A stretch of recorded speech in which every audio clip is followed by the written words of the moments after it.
Hola jóvenes, muy buen día. Los saluda su profesora de español, Cristina Márquez. Espero se encuentren muy bien y vamos a empezar con nuestra videoclase semanal.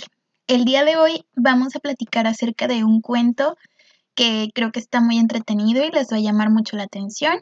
Este cuento se llama Griselda y es de una escritora mexicana que se llama Amparo Dávila. Amparo Dávila es muy conocida por hacer cuentos de terror o cuentos que tienen que ver con la narrativa de terror.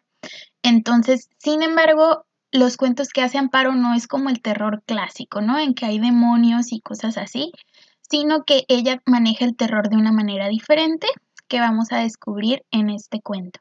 Entonces, te voy a pedir que te relajes, que pongas mucha atención y que te sumerjas en esta historia que vamos a leer juntos. La muchacha rubia se detuvo unos instantes, indecisa frente a la puerta entornada, pero se decidió por fin a entrar. No dejó de extrañarle el total abandono del jardín, donde apenas se podía caminar por la maleza que todo lo invadía, hasta el sendero que llevaba hacia la casa, que se veía al fondo entre los altos árboles. Las plantas crecían desordenadamente. Sin duda, hacía tiempo que no habían sido podadas. El sol de las 4 de la tarde era abrasador, deslumbrante, y la muchacha tenía que colocarse las manos a modo de visera para poder caminar. Un pájaro que voló a su paso la hizo sobresaltarse, y el suéter negro se quedó prendido entre las ramas espinosas de un rosal de Castilla.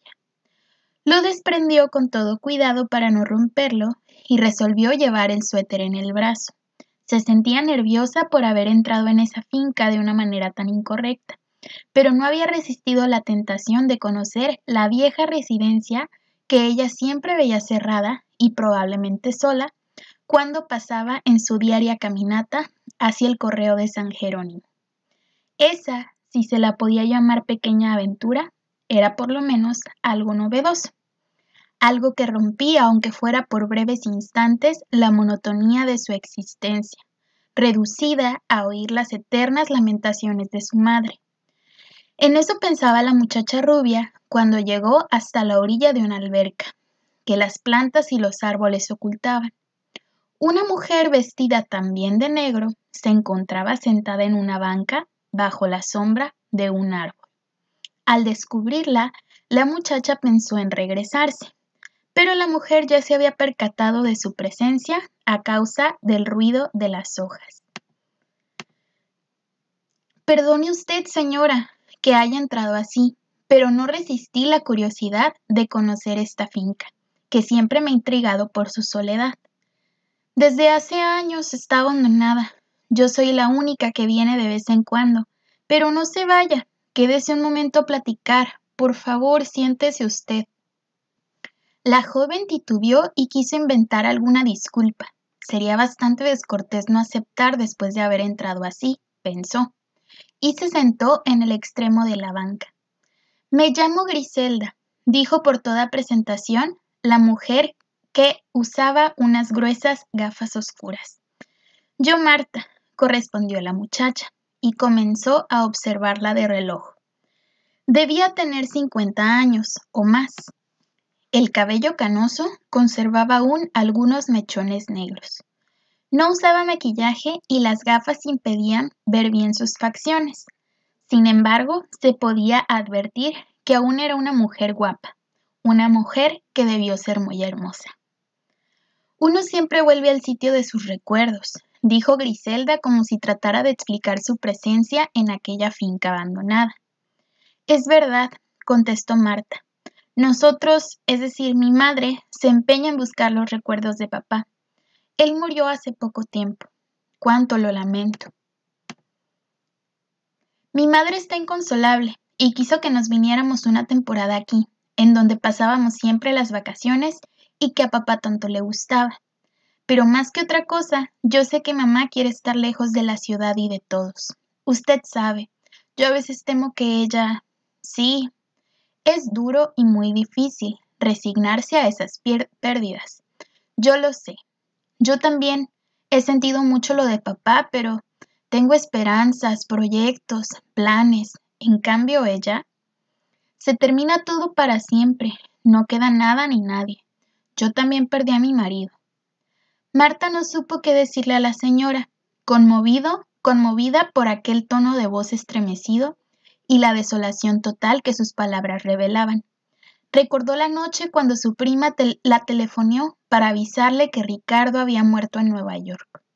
Todo se había detenido en ese instante, como si el tiempo y la vida misma pararan de golpe. Se había quedado anonadada sin saber qué hacer ni qué pensar. Reparó entonces en el largo silencio en que había caído y trató de disculparse. Mi primer novio murió repentinamente.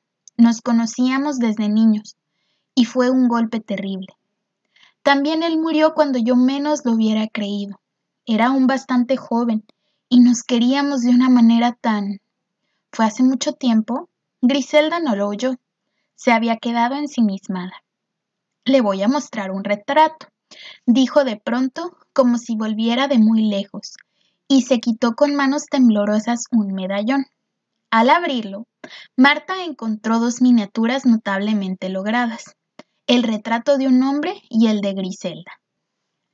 Los dos eran jóvenes y hermosos, sobre todo ella con sus enormes ojos de un extraño color azul, gris o verde, un color increíble de humo verde azul. El cabello oscuro le caía sobre sus hombros, enmarcando un óvalo perfecto, y los extraordinarios ojos de Marta no podían dejar de admirar la foto. Una bella pareja, y las copias muy fieles. Y sintió que algo, por dentro, le dolía al contemplar a la mujer que ahora tenía al lado. Él fue muy guapo, tanto que las mujeres se volvían en la calle para mirarlo. Y usted también, señora, y qué ojos más increíbles los suyos, con un color como no he visto otros, dijo Marta al regresarle el medallón con las fotos. A él también le encantaban. ¿Fue hace mucho tiempo? Y al terminar la pregunta, Marta reparó que era la segunda vez que la hacía. Sí, hace años. Estábamos aquí en esta finca, a donde veníamos a pasar el verano. Entonces había muy pocas residencias y no existía carretera. Se sentía uno en pleno campo, lejos de la ciudad.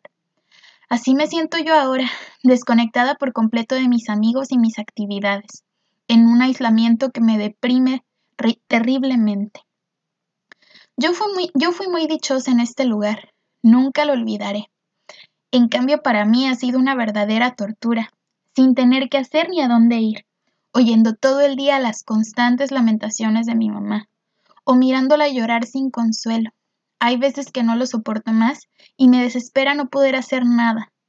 Por eso salgo por las tardes, aprovechando que ella duerme un poco después de comer, y son las únicas horas en que descansa, porque pasa toda la noche en vela, recorriendo la casa entre sollozos. Cuando salgo voy al correo a dejar las cartas que le escribo a mi novio que está en Mérida. Pobrecita, es muy pesado a esa edad pasar por esas situaciones. Cuando se es viejo, uno vive ya solo de sus recuerdos. Los persigue queriendo recuperarlos, como si fueran los pedazos de un objeto roto que se quisiera reconstruir. Marta le escuchaba hablar y pensaba en la injusticia que su madre cometía con ella, al condenarla a ese aislamiento absurdo. Ya tenía bastante con haber perdido a su padre, y miraba el estanque invadido de lirios acuáticos. Por eso mismo no me he hecho el ánimo de vender esta finca, dijo Griselda. Aquí lo vi por última vez. Aquí quedaron tantas cosas. Mi padre murió en México, pero mamá dice que en este lugar tiene muy bellos recuerdos, y además, como no quiere ver a nadie, mi deseo sería quedarme aquí. Sin embargo, ¿nunca más he vuelto a vivir en este lugar? Nunca más.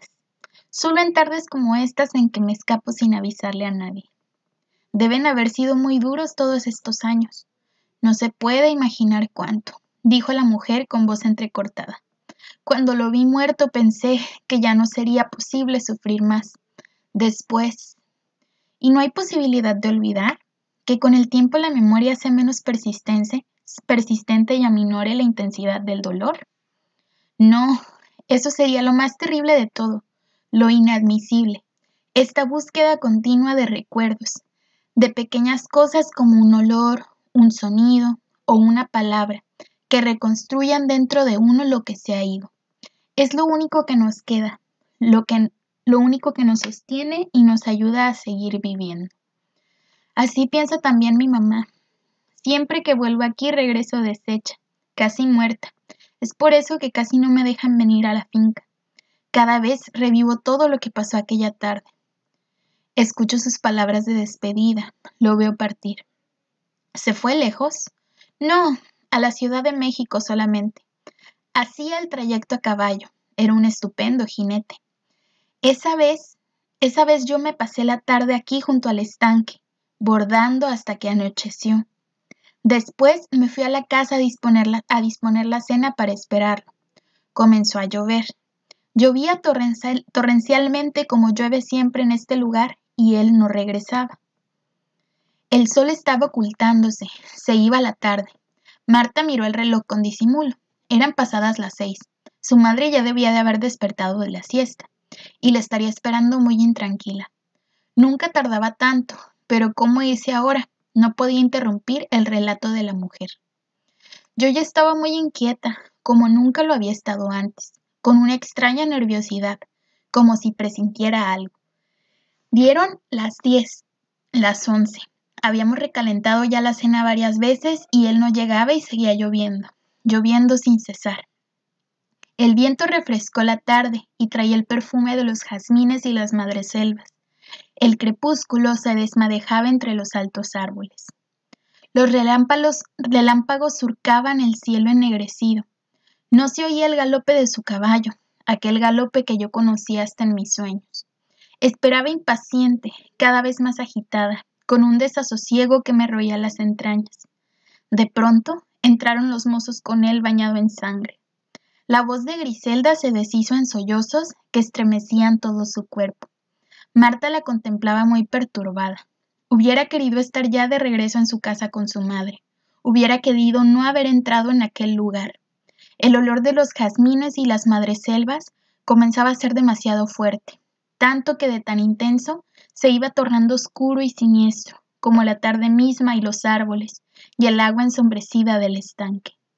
El caballo se había asustado con un rayo, dijo Griselda recomponiéndose un poco, y lo estrelló contra un árbol. ¡Qué terrible! Fue lo único que supo decir Marta. Aquella noche decidí arrancarme los ojos, y se llevó el pañuelo a la boca ahogando un grito. También Marta había pensado en hacer muchas cosas aquella noche cuando se enteró que su exnovio Ricardo había muerto en Nueva York. Tirarse por la ventana, tomar pastillas, aventarse a un tren. En esos momentos una tiene tanto dolor que piensa hacer cosas absurdas. Es natural.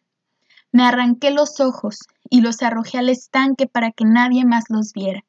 Decía Griselda, quitándose las gafas y cubriéndose el rostro con el pañuelo para sollozar sordamente. Así permaneció minutos o siglos, una eternidad, mientras el viento movía las hojas de los árboles, y era como otro sollozo que la acompañaba. Marta no deseaba ahora sino huir cuanto antes de aquella mujer, del trágico jardín ya en sombras y del denso perfume que la envolvía. Debo irme, señora, ya es muy tarde, dijo poniéndose de pie y tocando suavemente el hombro de Griselda. Mi madre ya ha de estar preocupada por mí. La mujer dejó de llorar y alzó la cara. Marta contempló entonces un rostro transfigurado por el dolor y 2 enormes cuencas vacías, mientras los ojos de Griselda, cientos y miles de ojos, lirios en el estanque, la traspasaban con sus inmensas pupilas verdes, azules, grises, y después la perseguían apareciendo por todos lados, como tratando de cercarla, de abalanzarse sobre ella y devorarla, cuando ella corría, desesperada, abriéndose paso entre las sombras vivas de aquel jardín. Bien, ese fue el cuento de Griselda. Creo que es un cuento, pues, muy único y que probablemente el final, ¿no? Fue lo que pudo sorprenderlos o lo que pudo asustarlos.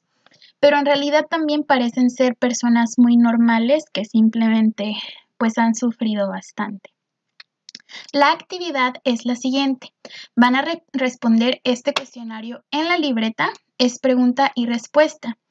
Hay varias cosas que les pregunto que vimos en el segundo tema del ciclo escolar, que fue el de la narrativa, cuando vimos qué es un cuento, tipos de personaje y todo eso. Sin embargo, si no se acuerdan de alguna de esas cosas, aquí mismo donde encuentran este video van a poder encontrar una presentación de todos estos elementos, porque si no se acuerdan de tipos de ambiente o tipos de personaje o algo más, ahí lo puedan ver. Muy bien, hagan muy bien sus ejercicios, de eso depende su calificación y yo los veré en nuestra próxima clase Zoom o próxima videoclase. Muchas gracias por su atención.